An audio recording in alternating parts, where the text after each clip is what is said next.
What is going on, everybody? It's your boy Yakratees. What's up to the Yacht Squad? This is your review for The Real Housewives of Potomac. This is season 6. It's the reunion, part 4, the last one. It's over. It's over. This is it. All right, hold on, wait. Let me miniaturize myself because it ain't about me. It's about these ladies and Nikki. All right. So, right quick, the Real Housewives Ultimate Girls Trip episodes 4 and 5. I'm gonna do my best to get those out to you tomorrow. There's that. I may do the Portia show. I'm not absolutely sure. We'll see where my headspace is. And for my Pokemon playthroughs, I have a few more in the queue, but they're going to be delayed because I left my Nintendo Switch at my cousin's house for Thanksgiving. And I'm waiting for them to bring it over here to me. So until I have my second one, but the main gameplay is on that one. So until that one gets back here, I cannot do any more reviews. So with that out the way, we pick up where we left off and we get more context to what Nikki was saying, because obviously they're gonna give us the good stuff, but now it's a little bit more fleshed out. Not going too deep into it, because again, picking up where we left off. Nikki is asking her about her storyline, and Ashley thinking is my family not my storyline? It is. Now this is me talking. It is, but bland. Not much there. And Ashley says, she's always been that type of person where she will say something to someone's face if she has said that behind their backs, which is commendable. But still, we're dancing around the topic of what you was there to do.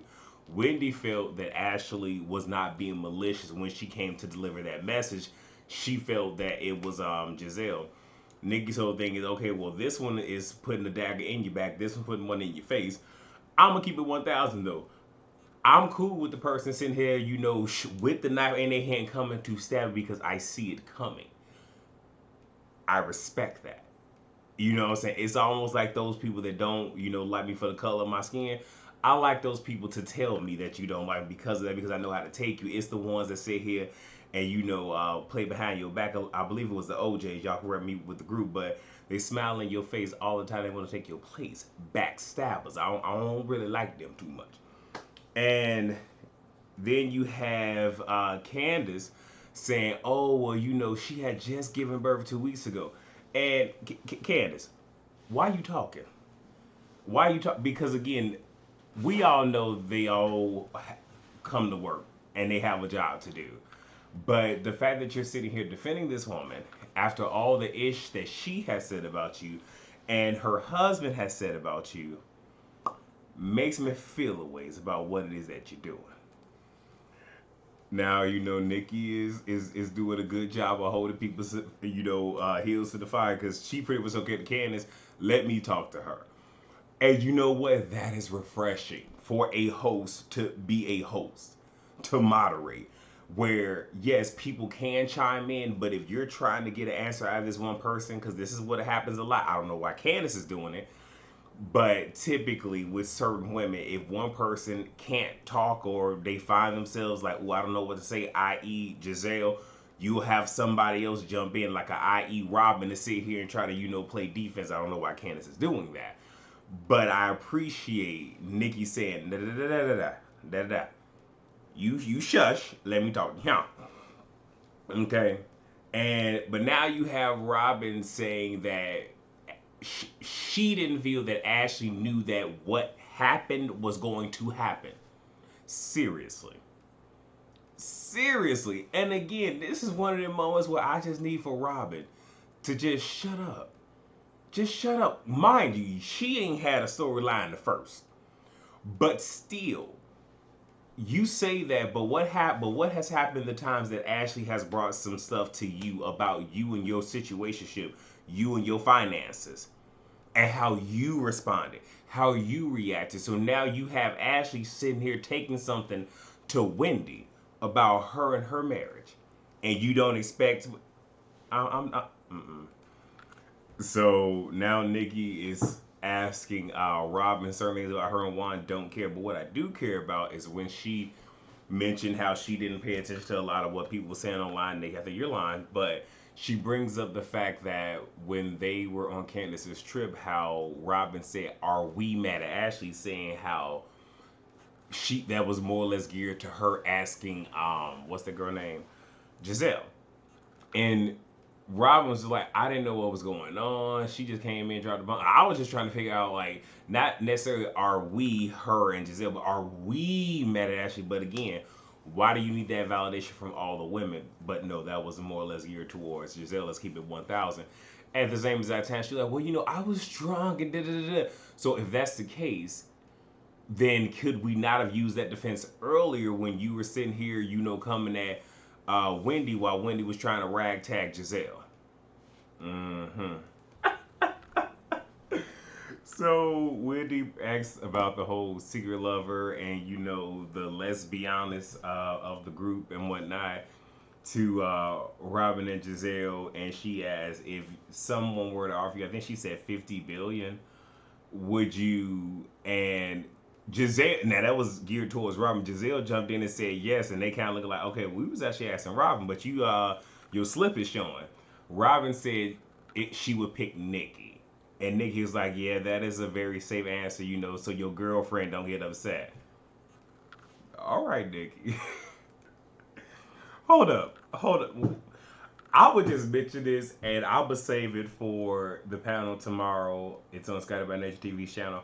Make sure you're there on time. Yeah. But Giselle said if we were getting paid that much, it would be me, Robin, and Ashley, because we're a throuple. First and foremost, I see what's going on, but Giselle, why you trying to share your money with see, Ashley already has, okay, her payments already set up. Okay, so she already got money. Why you trying to put more money in her pocket? Then Candace. Go jump in and say we're a throuple. Bye, Candace. Bye. So I feel like this is probably gonna be a long review because of the questioning. But now you have Nikki asking about asking Ashley, does she think that Michael is attracted to Juan? She's trying to play around it, and Nikki's like, yeah, I do mean sexually. And then she tried to frame it the way that it was, and you had Ashley feeling where she was like, okay, well then let me just open it up like this. Take sexuality, take gender and everything out of it. If you have two people and one person says that they want to perform a certain act on your particular partner, would that not then be an issue for you? Taking all of that out of it, is that not going to be an issue, especially if they continue on with this friendship, entertain this person, because it can in some instances become sexual, or not even sexual, but turn into other things, which leads to other things, and we can continue to go down that rabbit hole. And I can appreciate that. And she even I guess we could say slipped up and said, does Juan have any other gay friends? And Ashley caught offense. So they're like, well, Michael is gay. She's like, my bad, shouldn't have said that. Let me bring it back. Does Juan have any gay friends? The answer is no. But if Ashley ain't gonna do nothing, she gonna defend her husband. And you have Karen on the side, okay, come on, Nikki. And Nikki had to be like, hold on, are you bossing me around? I'm the grand dame tonight. Okay, I'm running this thing. Karen whole thing is no. I just want you to ask some more shady questions now. Okay, now when she come on down, Hugo Avenue, I don't want to hear nothing from you, Karen. So I can't wait to see how all of the other Candace fans and stans react to her for this evening, because I am getting very irritated. But you have Nikki asking Giselle, is her beauty fading, or is she just changing up? Because from season 1 up until now, clearly she looks different in the face and in the neck.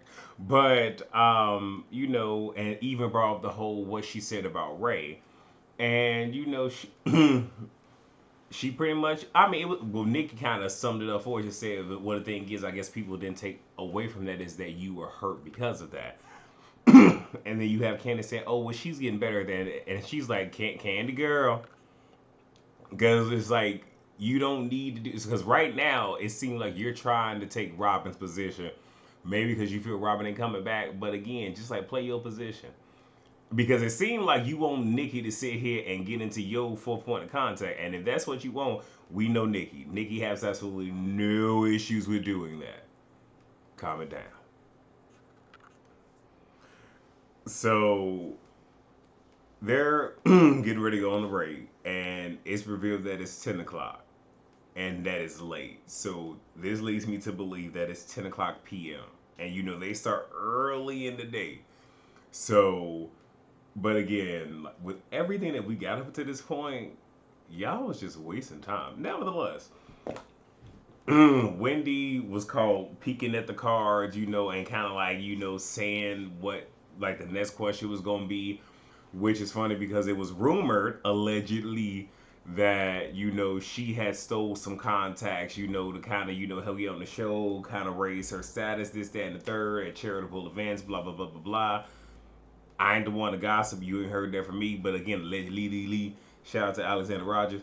But then we get to Nikki asking Karen about, when she told Giselle, this ain't what you want, episode 1, and how she ran down on her. And look, man, y'all had heard me. I don't know how many times. I'm gonna say it every chance I get, just so y'all understand. Now, mind you, I ain't gonna tell a lie, because the whole Sing Sing thing was a lie. The fiery box, allegedly, so that's a lie. But she said, I said what I had to say to get her off my back. And what have I said? What have y'all heard me say on this channel and on the panel? Where if we going at it, first and foremost, 9 times out of 10, I'm gonna give you an opportunity to go ahead and just, take back everything you said. If not, then yeah, I will say whatever I need to say to get you off my back. Nothing is off limits. I will say what I need to say. So yeah, I'm just saying it is what it is. All right, so I'm multitasking right now, so I'm just don't mind where I'm looking. But we get to Mia, and Nikki appreciates the conversation and whatnot, and is asking her, like, is mentioning that it looks like the conversation she had, the first conversation they had on the screen, where some of what was being said hurt her and her feelings on that. And there's one thing that I do agree with, is that we should be able to communicate with our parents. And let's just take gender out of it. We should be able to communicate with our parents. And again, I always say this because, in terms of generation, I'm an exception to the rule with Generation Y, where my parents are baby boomers. I'm not saying that isn't common, but you don't see that a lot. But when it comes to how everything plays out, a lot of the issues that we have tend to come from the baby boomers, and then obviously some of those ideologies are passed down to Generation X. Nevertheless, what I'm getting at is we do need to get to that place to where we can sit here and say how we feel. Because I actually had this conversation with a cousin of mine where and obviously we can agree to disagree, but she got upset because her child has said, that he was upset with her, and that sent her into a tizzy. But I'm just like, your child is allowed to have that emotion.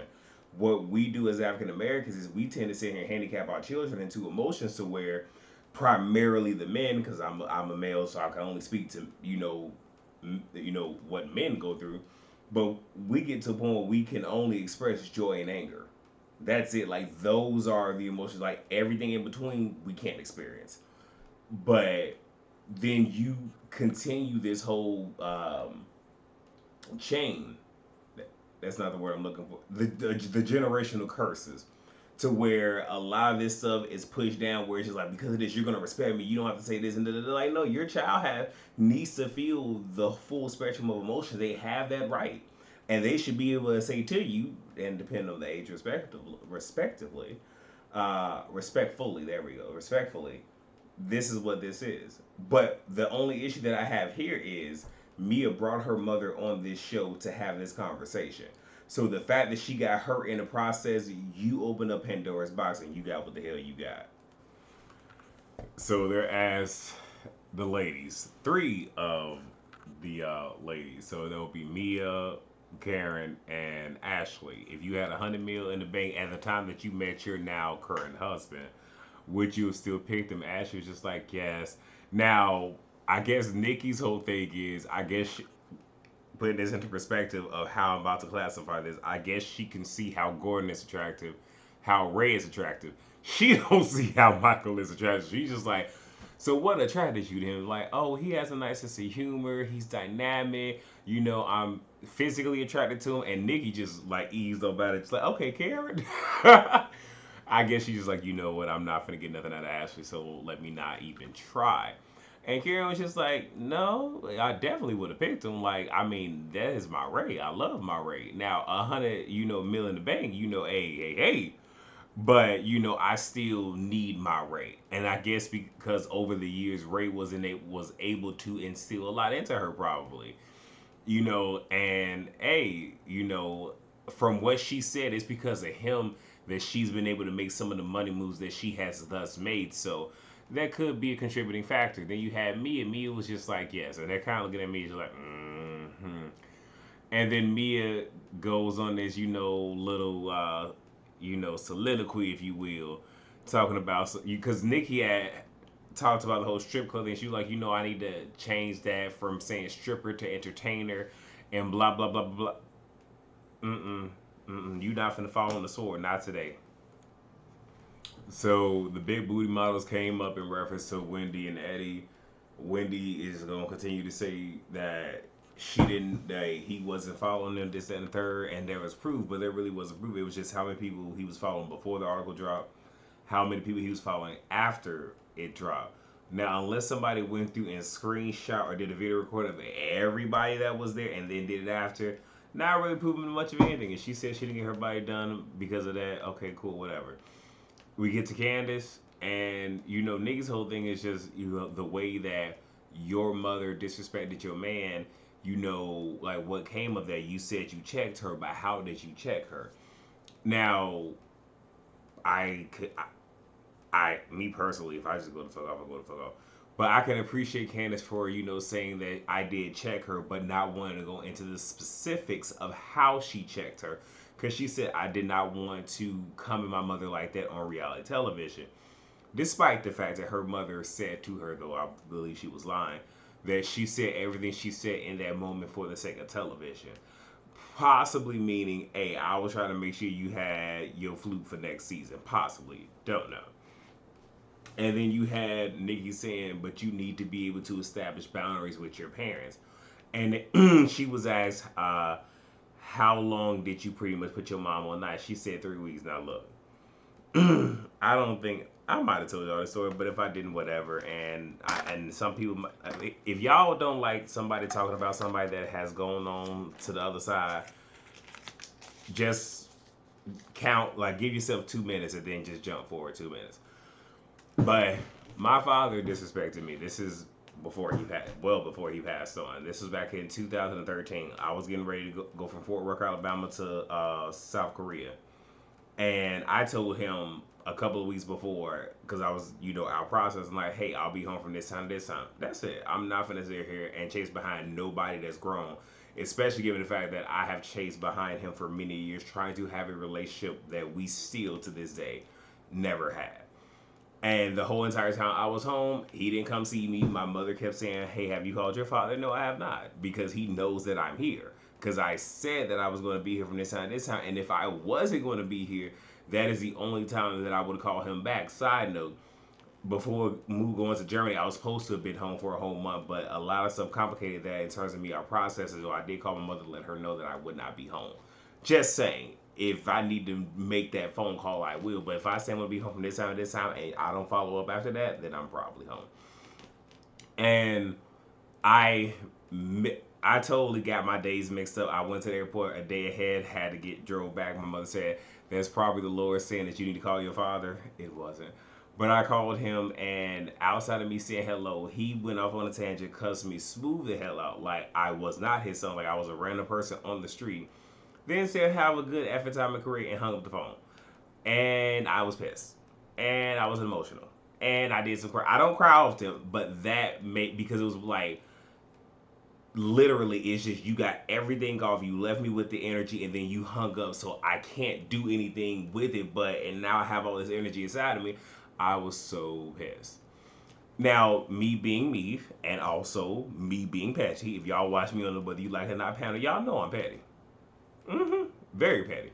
So my thing is, you're not going to disrespect me. I don't care who you are in relation to me. So with that being said, for the 2 years that I was in Korea and several months when I got back to the States, did not call him. Because again, if you want to sit here, you want to try me like that, I'm going to make you feel it. Because trust me when I say I'm not going to give you access to me. That's what I'm not going to do. And that's exactly what I did. And let's just say he was very apologetic for it. And when he thought he had me back in his grasp, he did a. Because normally when we talk, we don't talk for no more than like 2 minutes. And then it was just like, oh, I gotta get off the phone, which I found that to be so funny because for like the past 2 years and some change, you've been crying to everybody that will listen. Oh, my son ain't talking to me yet. When I do call you, and we didn't somewhat repair things. Oh, I got something to do tomorrow. But this whole entire time, you get what I'm saying. And that was the last time we talked before he passed less than a year later. Whatever. But I say all that to say, sometimes you gotta put some time and space in between and let a mug feel it. Let him feel it. Okay, and let's go ahead and wrap this up. So, we get to Candace's album, and Candace and Nikki wants to ask all the women on a scale of 1 to 10 how successful do they think that it was going to be. Start with me, and Mia said -2. Look, I can appreciate Mia being look, cause I. But you know what? I'm gonna keep it 1,000 though. Like I'm one of those where I can't like, regardless of how much I may dislike a person, I will always give somebody their props. I will always do that, you know. So that was some hateration, some holleration, but I was here for it. It was a petty moment. Karen said a 9. And then Nikki had to restructure the question, which I thought was unfair. And it was, did you see it going platinum? And this is kind of based off the music video and all this other stuff. Because Karen initially said a 9, and she was like, okay, well then it's a 5. And, you know, Candace has asked about her sales, you know, and it was like she was 40, I think either between 30 and 50 on Billboard, in the top 10 of iTunes, all for R&B. And what people have to understand is they have the individual genres, and they have for Billboard the top 100/200, which is completely different because you could be number 1 on R&B and be number 50 on the top 200. You know what I'm saying? It is what it is. But she said that I believe after being signed, she sold 20,000. But again, she's independent, which is good. And again, you know, with the downloads and everything else, she's doing quite well now, mind you. This is me having a shady petty moment. I know a lot of people talked about Monique's song Drag Queens. I hate to say it, but Drive Back has more views in the short period of time than Drag Queens. But Luann, the Countess, has more streams and whatnot off of the couple of singles that she has, way more than Candace. But I'm going to just keep on going. We get a snippet of her latest video, Is It Enough?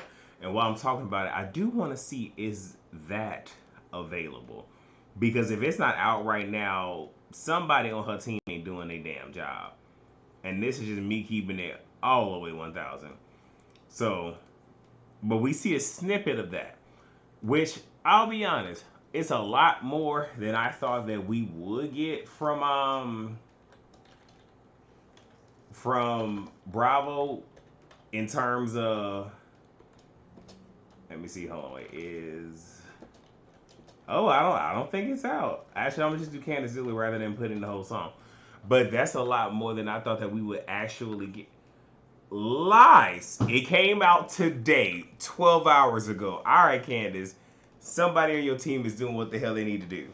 So it's up. I'm gonna watch it after this. See what it's hitting for. And then Nikki says, okay, well, if you were to go to a record executive, you know, I got my own record, you know, label, whatever. Yeah, but you also got a 360 deal, which you probably sign people to 360 deals nevertheless.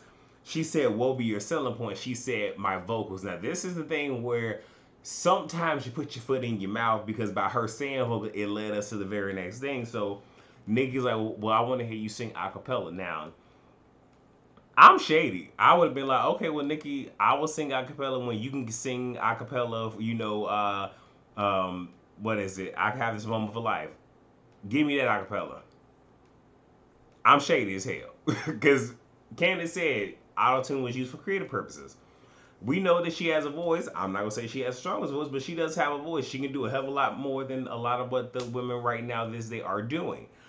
And she gives a little bit of drive back, but she was very hesitant. But this is also one of those where I feel like they should have given her the stage to perform the song. Because if y'all let Candlestick, Grandmaster Zodiac get up there and do some whatever the hell you want to call it, y'all should have given her the stage to do that. I'm just saying. So I can understand her being hesitant because they've been talking the whole dang on day. Because it's past 10 p.m. when they're doing this. She probably hardly doesn't even have a voice. So that right there is to her detriment. But whatever. Because again, I would have been like, well, look, when y'all sit here and I'll come back and we can attach it to the end of the reunion. I'll give y'all some vocals. But it is what it is. But she gave a little something, something. But I would have been apprehensive. And a lot of people, and you had other people saying, well, she's asked you for this. But for those who don't sing, you don't understand how much of an instrument this is. And again, the fact that y'all have been sitting there talking for, I want to at least say, let's just say 8 hours, it's a lot. And it takes a lot out of you when you have to do a whole lot of talk. And now, because there's a lot of artists, they don't talk before they have to go out and sing. And when they're doing their promotions and whatnot, they are sitting there using vaporizer. It's not a vaporizer, but the thing that you do to but you do breathing treatments through or misting and whatnot. Doing all these different things, continuing to drink warm liquids to keep the vocals and whatnot loosened. Don't ask me how I know. I just know. And there was no inclination that she was going to be doing this, but whatever. But she gave that. It is what it is. Chris, they break for a moment. Chris is visibly upset. Now you have Andy like, oh, well, she did the dang on thing. Chris is looking at it from the perspective that I am, where it's just like, no, that was wrong. Bit of a setup. At the same time, she wasn't ready because what they could have done if they really wanted her to sing is before they could have shot the beginning moments of the reunion, let Candace go ahead and perform, take a break, let her get back into her reunion, garb, and then finish the reunion, and that could have been that. And then you could have spliced in the reaction, but not later, because again, everything that we saw was not sequential. Everything might have been shot in sequence, but it wasn't given to us in sequence. But that's it. That's all I got. So that's a reunion, y'all. Please rate, comment, subscribe, and share. I will see you guys tomorrow on Scotty's channel. Peace out.